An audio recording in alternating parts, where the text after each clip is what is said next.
All right, so in the previous tutorial, you took two images at different aperture settings, and the result was the object in the back being blurry when you shot it with the largest aperture versus the smallest aperture.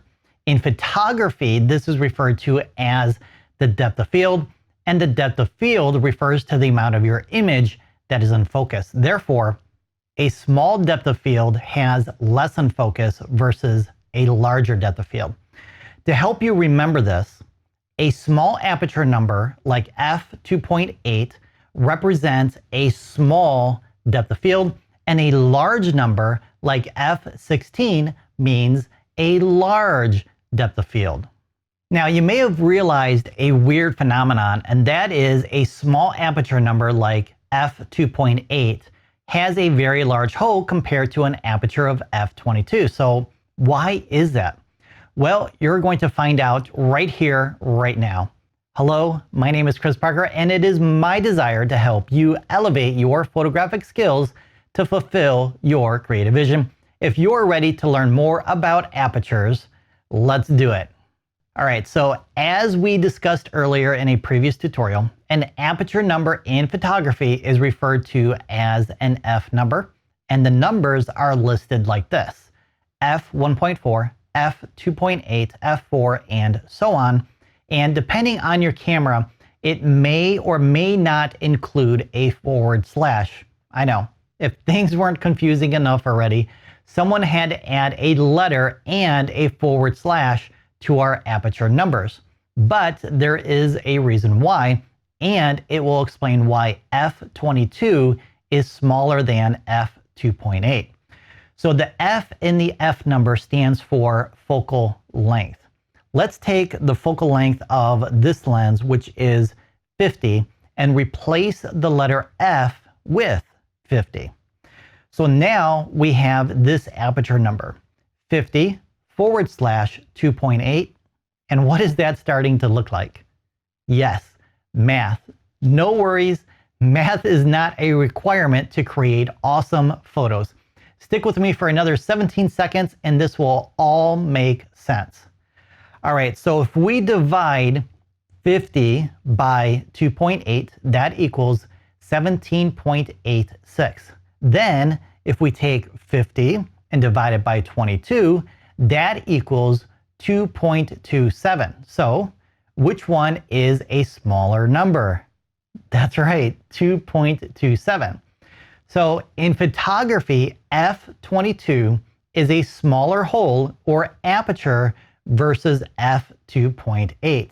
Now the question is, how can you use what you've learned to be more creative? Well, let's look at some more images to reinforce what you've learned so far. So for this image, I wanted a photo of our son, and it was a cold, wintry day. And it was hard enough as it was to convince him to pose for some photos. So traveling to another location was out of the question. So our backyard would have to do. And we have this big red shed and an old rickety fence not that far behind. So the one thing I didn't want for this photo was either one of those to be included in the shot, or at least to minimize them. So what aperture would I need to achieve this? Yes, a large aperture. And I used f2.8 to blur out the background. Now, sometimes when you're shooting landscape photos, you may prefer to have a large depth of field or to have more of the foreground and background in focus. And for that, what aperture would you need? That's correct, a small aperture. So for this image, I used f11 to create a large depth of field to get the foreground and background in focus, which helps tell the story of this couple's wedding day. Now, for our next demonstration, we are going to go outside in my backyard here so I can demonstrate other factors that will affect how much of the image is in focus or not. And I volunteered my daughter to help us out. Now, just so you know, I'll be using aperture priority mode, and we'll have the camera set to auto ISO. This way I can choose my aperture and I'll let the camera decide on the ISO and shutter speed. So let's head on outside. All right, so we're going to take several photos to demonstrate depth of field and how you can control depth of field with different factors. So the first two images I'm going to shoot at 1.4, which is the largest aperture for this lens, and then a second photo at f/16, which is the smallest aperture for this lens, and then we'll compare those two images to see how those aperture settings affect depth of field. So I'm going to go ahead and shoot at f/16 first. And I'm going to have her hold out the flower so I can focus on the flower, which is going to demonstrate the depth of field when I focus on the flower versus her. So I'm going to go ahead and focus on the flower and take the first image. Now I'm going to change to 1.4 and take a second image. All right, let's compare those images now. And the first one is going to be the one shot at f/16. And we can see that there's a large depth of field and a lot of the elements in the scene are in focus. Now let's compare that to 1.4. We can see that the flower, the stem, and her hand is in focus, but the rest of the scene is not. So she's blurry in this image, as well as the elements in the back, the fence, and the houses in the back are blurrier than the subject. And the further the elements from her, the more they become blurred out. All right, so remember what we talked about before. When you have a small aperture number, that's going to result in a small depth of field or less of the image being in focus. When you have a large aperture number like f/16 or f/22, you're going to have a larger depth of field and more of the image is going to be in focus. Now I want to demonstrate another way you can control depth of field, and what I'm going to do is I'm going to step back about 15 feet here and take two more images at 1.4 and then another at f/16. Okay, so I'm going to go ahead and shoot at f/16 first. Okay, I'm going to switch to 1.4 now. All right, let's take a look at these images now. And the first one is at f/16, and just like before, we have a large depth of field, but check out what happens when you shoot at 1.4 and you're further from the subject.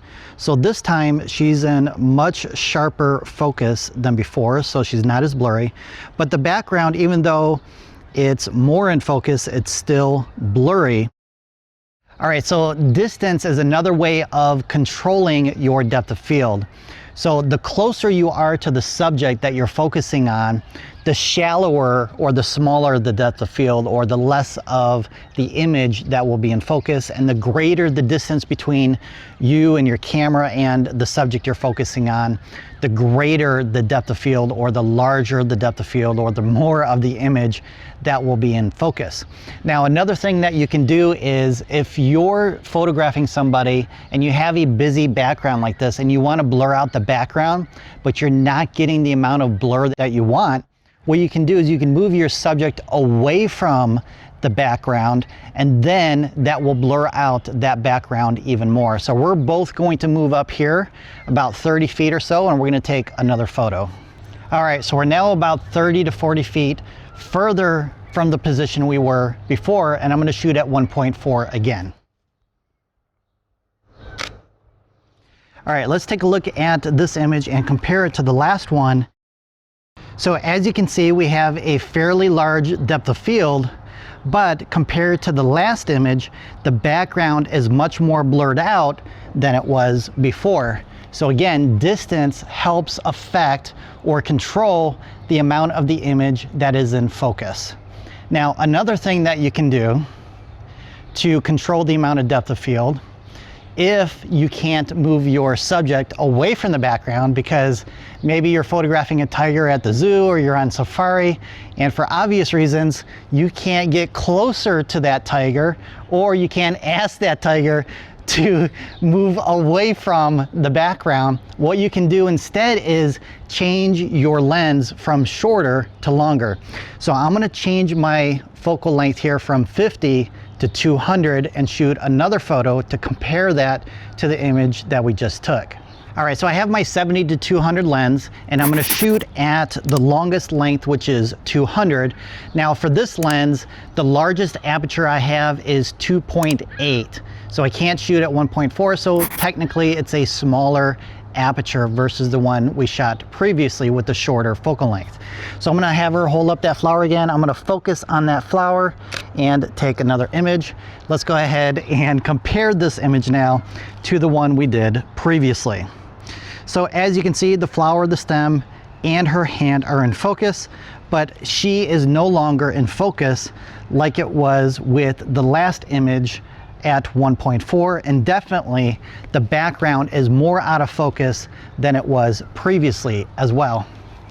So that's another option for controlling your depth of field by using a longer lens.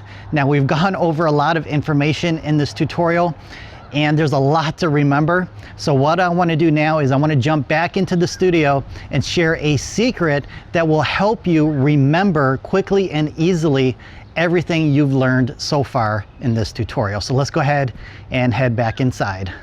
All right, now that you know the creative aspects of the apertures, how it affects depth of field, and how distance affects the depth of field, it's time to take your knowledge and apply it, since knowledge is not power, action is. And that's because the best way to learn photography is to shoot and shoot some more. So remember, adjust your aperture based on the amount of depth of field you prefer, and don't forget to adjust the ISO if needed.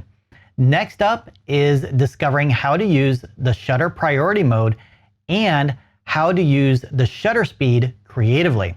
So if you're ready to elevate your photographic skills even more, click right there to get started.